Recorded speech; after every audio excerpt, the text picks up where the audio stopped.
business IGCSE chapter 11, international trade and exchange rates. When we talk about international trade, it simply means free trade, trade between countries. Trade between countries. That means import and export becomes easier. There's free flow of goods and services. There's free inflow of goods and services. There's free outflow of goods and services. That is what international trade is. So let's scroll down and see more. International trade. International trade benefits the world. It creates opportunities for business growth, increased competition, and provides more consumer choice. So for international trade, it's beneficial to the whole world. Why? Because it means goods can be exchanged. But before going to how goods are being exchanged, the first point they made here is that it creates opportunities for business growth. How will business be able to grow? Business will be able to grow because they have a large customer base. So you having the ability to sell, you having the accessibility, you being able to access foreign customers, it means your business can expand. That means you have a large customer base. And having a large customer base means you should start thinking about increasing your output. So that is business growth.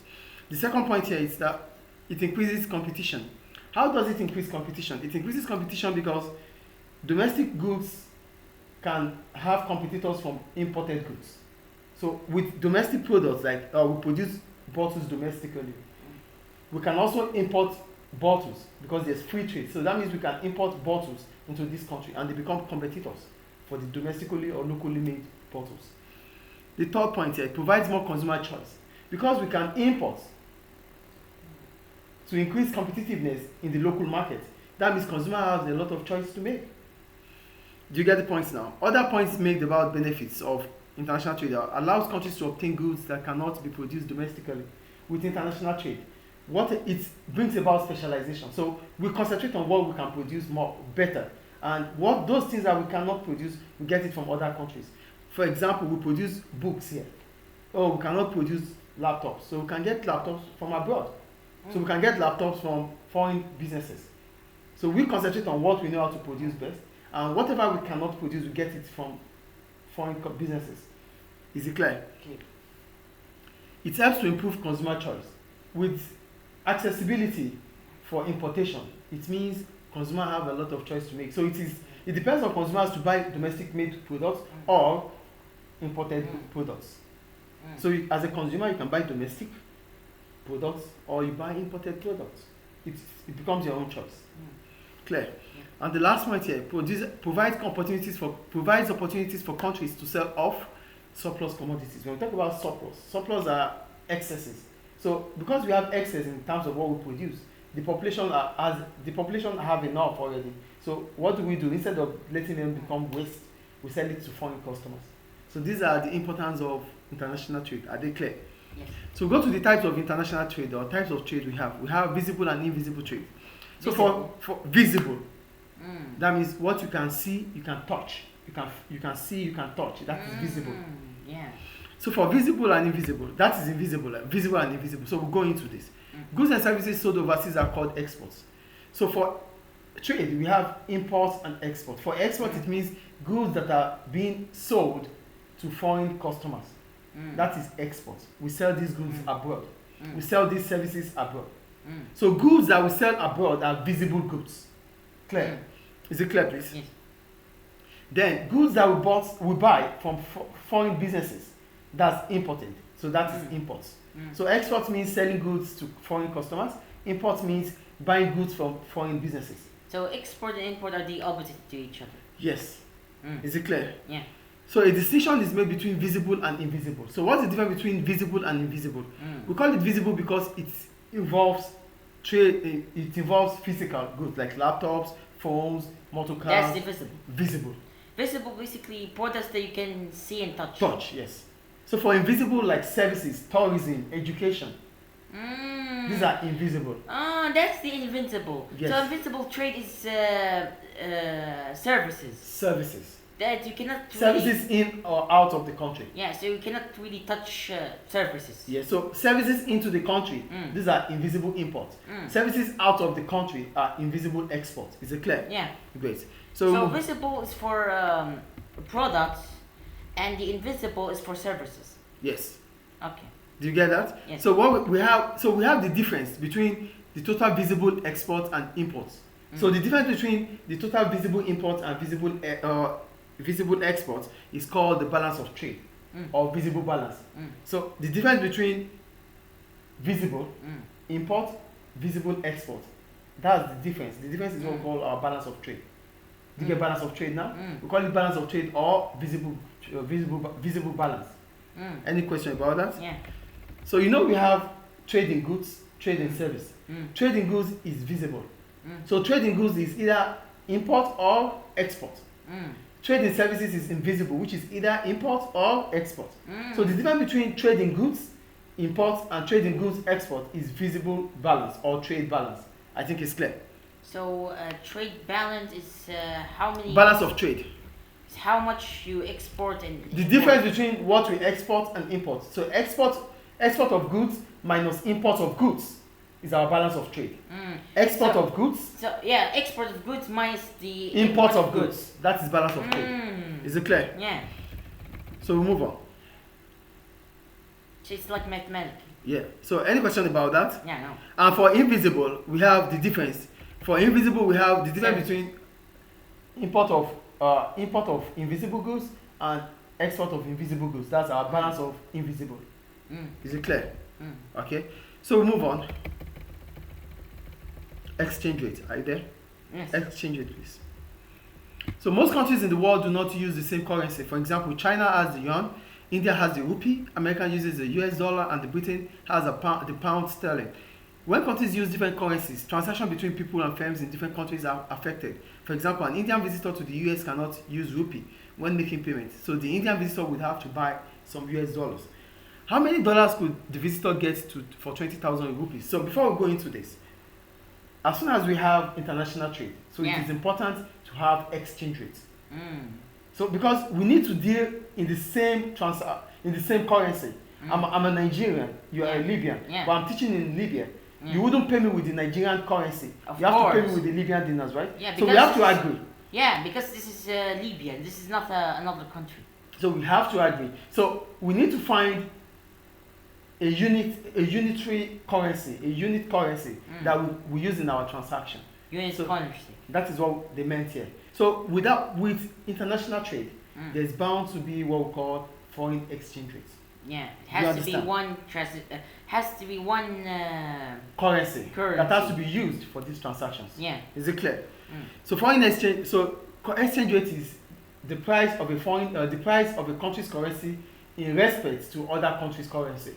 So the price of the dinars against the dollar is the exchange rate. Yeah. Is it clear? Is it clear, please? Clear. We'll move on. So the impact of changes in the exchange rate on importers and exporters. Are you there?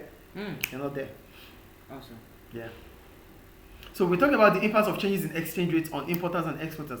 So changes in exchange rate could be either a fall in the exchange rate or a rise in the exchange rate. We say changes in the exchange rate. Yeah. So changes could be a fall or a rise.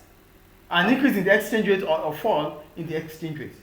So the value, okay? So the fall is more of to make it cheaper. The country's currency, yeah, okay, now let's take the dinars as an example. Okay. A fall in dinars, a fall in the value of dinars will make domestic produced goods or exports in Libya become cheaper. Do you get it? Yeah. So that is what they are talking about here. So let's read anyway. A fall in the exchange rate. Changes in the exchange rate can have an impact on the demand for exports and imports. This is because when the exchange rate changes, the price of exports and imports also change. Look at what happens when the exchange rate falls from £1 to $1.50 or to £1 to $1.20. So if I give you like £1, you will give me 1 and then 50 the deposit. So you will give me £1 and I'll exchange you to $150. Yes, that is the exchange rate. So now let's go to the impacts now. So as soon as there's a fall or a rise in the exchange rate, it definitely affects imports and exports. So we start with the impact on exports. If a UK firm sells goods worth £2 million to a US customer, the dollar price at the original exchange rate is this. So let me just explain it, because when we use the dollar and the pounds, you might not really understand. This is the point. A fall in exchange rate. Here they said a pound is 1.5. Now a pound is 1.2. So that means the US dollar has fallen against the pounds. Do you get it here? Before now it is 1.5, but now it has fallen to 1.2. It became Cheaper. So the US dollar has fallen. So what is the impact on this? The impact on exports. So if a UK firm sells goods worth £2 million to a US customer, the dollar price at the original rate is this. So when the exchange rate falls, the dollar price of the goods also fall. So this means that demand for UK exports is likely to rise because they are now cheaper than they were before the change in exchange rate. So if the value of the pounds fall against the dollar, it makes exports becomes cheaper. So if the value of the dinars fall against the dollar, so exporting to US becomes cheaper for American customers. Because the dinar has fallen. Because less of their currency will buy more of the dinars. Do you get it? Yeah. Do you understand what I'm saying or not? Yeah, I understand. That is the impact. Exports become cheaper. Why is export cheaper? Export become cheaper because more of the dollars will buy less of the dollars will buy more of the dinars. That is the impact on exports. Clear? Yes. Then the impact on imports. If the dinars has fallen against the dollar, it becomes expensive to import goods from abroad, from America. Because why? It becomes, we need more dinars to buy less or few dollars. So importation becomes expensive. Do you get it now? Yeah. A fall in a country's currency increases its exportation, makes its exports become cheaper, while its imports become expensive. So, for example, UK to USA. If UK wants to have USA's, products, Yeah. it buys it from it, right? If the US dollars has fallen, it'll get in a cheaper rate. Yes. But if the US dollar rises against The UK, the pounds, yeah, the pound. then importing from US to the UK becomes easier, cheaper. But importing from the UK, it becomes cheaper. But for UK customers to buy from US becomes expensive. Do you get it now? Yeah. So that is about that. Then we go to rise in the exchange rate. A rise in the exchange rate means the value of the currency has increased against the local currency. Became more expensive. Yes. So what happens to the impact on export? The impact on export is this. Now I'm going to use dinars and dollars instead of using this. So if the dinars rises against the pounds or against the dollar, so it means imports from Libya, imports from US becomes cheaper. But selling to customers abroad, selling to customers in America becomes expensive. So you will sell less of your products to Americans, but you can buy more of American products. So if the dinar is more expensive, US will use it as an advantage to buy it cheaper. No, if the dinar is expensive than the US dollar, exports become expensive. Import from America becomes cheaper. Yeah, this is what I said. Okay. And if it's a Libyan wants to buy something from the US, it will be expensive. If Libyans want to buy? Yeah. No. Not Libyans. I meant If dinars is cheaper, if the value of dinars rises against the dollar, imports from America becomes cheaper. Yes. Exports to America becomes expensive. Yeah. Is it clear now? Yeah, clear. Great, we move on. So those are the impacts of rise in exchange rate and the fall in exchange rate. Any question about that? No. So we'll move on. Exchange. International competitiveness and exchange rate. Are you there? Yes. Move down, please. International competitiveness and exchange rate. Competitiveness. So when we talk about international competitiveness, it means how much are we able to sell? How much more are we able to sell to other countries? So what allows us to be able to sell more or less? So the extent to which we sell more or less is it's what we call international competitiveness. Yes. Do you get it? So let's read. So they said the example above showed that what happens to the price of imports and export when exchange rate rise and fall. Sometimes these changes will benefit a business, other times they will not. For example, if the value of the rupee falls, Indian exporters will benefit because the price of export fall and demand should increase. However, Indian importers will lose out because their purchase will be more expensive. So, if the dinars, if the value of the dinars rises, if the value of the dinar rises against the dollars, it is good for it falls. Let's say if the value of the dinars falls against the dollars, it is good for Libyan business people. Yeah. It is good for the Libyan exporters. It's good for Libyan exporters. But Libyan importers will be worse off because things becomes expensive for them to buy from abroad. Yeah. Do you get it now? Yeah. The other countries' products will be more expensive. More expensive. So it is good for Libyan exporters, but not good for Libyan importers. Is it clear? So that is the point they are making here. So Libya becomes internationally competitive because its goods are cheaper for foreign customers to buy, foreign businesses to buy. No, foreign customers, sorry. So foreign customers would like to buy from Libya because it is cheap. Buying from Libya becomes cheaper for them. Do you get it? Yes. Importing from Libya becomes cheaper for them. Exporting out of Libya becomes cheaper for foreign customers. That is the point there. So that brings about international competitiveness. So when your when the value of your currency drops or falls, your export becomes cheaper. And because it becomes cheaper, the demand for your goods or services becomes increasing.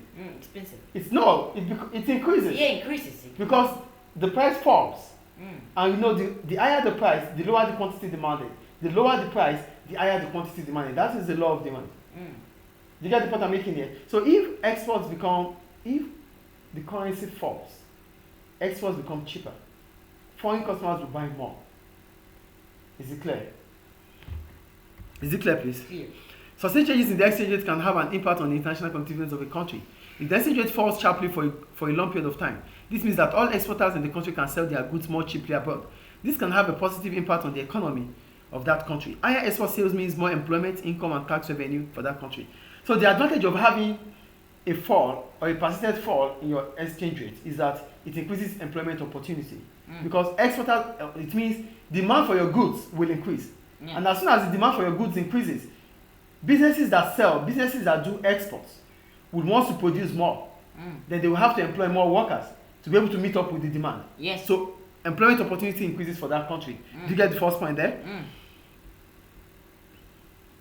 Not only that, the other point made here is that income.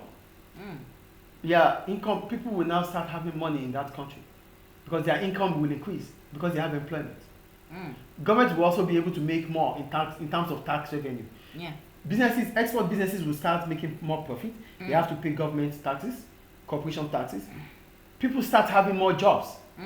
Income tax will also be paid to government. So government revenue would also increase. Employment opportunity will increase, income level will increase, tax revenue would increase. These are the positive impacts of a fall in an exchange rate.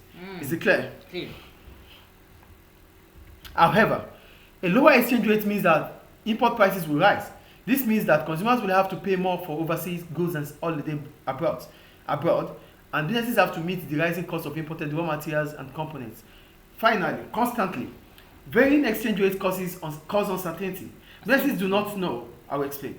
Businesses do not know what is going to happen to exchange rates in the future. This means that it is difficult to predict demand for export and cost of import. This makes planning and budgeting more difficult for businesses. So before I go here, the second to the last paragraph, however, yes, a fall in exchange rate is good for the economy, but it's also a problem. What is the problem? Because the price of import will rise. And when the price of import rises, maybe the country depends on importation of raw materials. So the price of imported raw materials becomes expensive. That increases the cost. Then price might certainly increase again in the economy. Do you understand? Aside that, revenue in that country would fall because more goods will be bought at a lower price. Yes. So the revenue for that country would also reduce. You get it? And lastly, they said if there is a constant varying exchange rate, if the exchange rate is not stable, it affects budgeting and planning in that country. So you wouldn't know when it's going to rise or when it's going to fall. So business will not be able to plan. Yes. So there's uncertainty. You don't know what happens tomorrow. So this disrupts your planning, and this could have a negative impact in the economy. Is it clear? Because prices are fluctuating. You don't know the price. It's unpredictable. You don't know when the price will rise or increase. Is it clear? Yes. So we have the MCQ questions now. Which sheets? Number 1. Which of the following is an example of visible trade? Visible. Examples. Let's see. Banking products, manufacturing aircraft components, tourism, training service. Now, invisible trade. Visible. Yeah, I know. Invisible trades are, of course, services. Yes. But visible trades are products, goods. Yes. So, banking products. Banking products. Yes. So banking product is what? Products. Yeah, so the answer is banking products. Banking product. Banking is what? Is it visible or invisible? It's a service. Yeah. But So what about its product? What are the products in the banking system? The accounts they open. Do they sell goods in the bank? That's banking product. They want to convince you. Banking products are their accounts opening. They are services.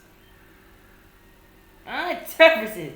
So when they say banking products, you think it's something that it's tangible. It's not tangible. Banking products are the accounts openings and they are services. So it is not banking products.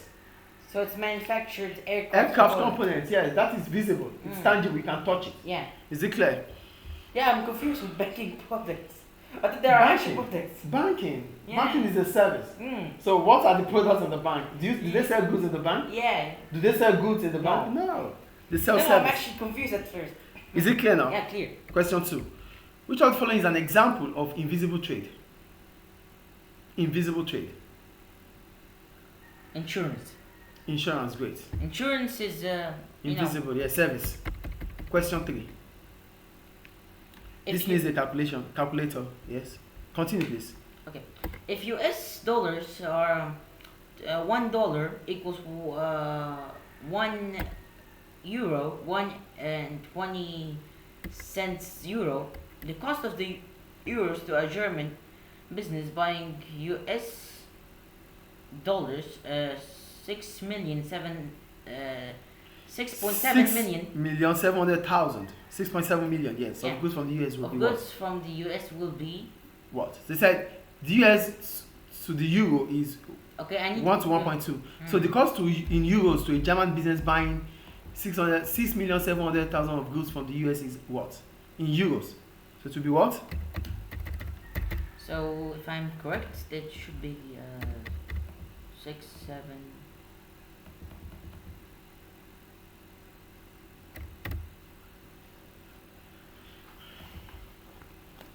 Okay, that's the one. And where is do I? Are you done?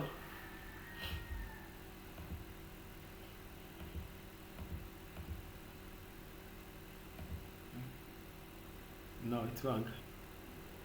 So let me just explain it to you. $1 is 1.2 euros, right? Yes. So if $1 is 1.2 euros and we have $6,700,000, $6,700,000, right?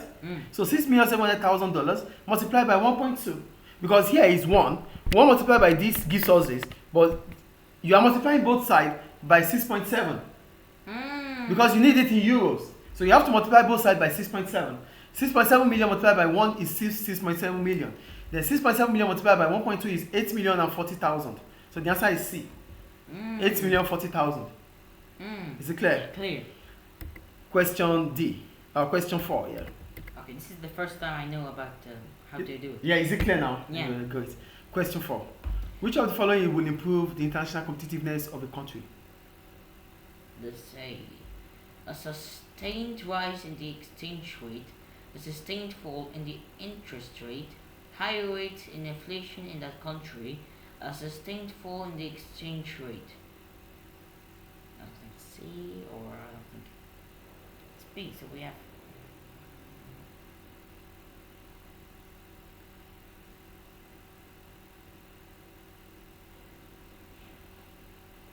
it's A.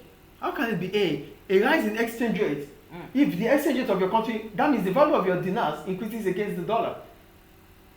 That means price of export becomes expensive. You won't be internationally competitive. Yeah, it's B. It's D. D. I'm sorry. It is D. Yeah. A sustained fall in the exchange rate. Yeah, it makes us cheaper. It becomes your export becomes cheaper. The demand for your goods Yeah. by foreign customers will increase. Mm. So that ends chapter 11. Any question about Yeah, it? no. Any question, please? Yeah, no. Great. So we stop recording.